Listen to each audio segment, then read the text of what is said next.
దీనికి సిద్ధి మహాసరస్వతీ స్వరూపం కాబట్టి శారదా నవరాత్రులు అని పేరు రావడానికి కారణమైంది. అలాగే అదే సరస్వతీ అనుగ్రహం పరిపూర్ణమై అక్కడతో ఆ నవరాత్రులు పూర్తవుతాయి.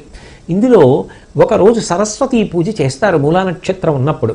ఈ సరస్వతీ పూజలో ఆయుధ పూజ అని ఒక పూజ ఉంటుంది. సరస్వతీ పూజ అంటే కేవలం విద్యార్థులు మాత్రమే చేసుకునేటటువంటి పూజ అన్న అర్థం లేదు. కేవలం విద్యార్థులు మాత్రమే ఈ పూజ చెయ్యాలి అంటే అప్పుడు అది వాళ్ళు చదువుకునేటటువంటి పుస్తకాలు, వాళ్ళు వ్రాయడానికి ఉపయోగించేటటువంటి కలం, ఇటువంటివి మాత్రమే పెట్టుకుని పూజ చెయ్యాలి తప్ప ఆయుధ పూజ అన్న మాట వాడేటటువంటి అవకాశం ఉండదు.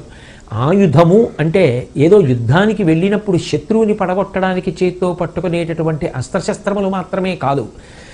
ఒక వ్యక్తిలో ఉన్నటువంటి విభూతి ప్రకాశించి తద్వారా అర్థ సముపార్జనం చెయ్యడం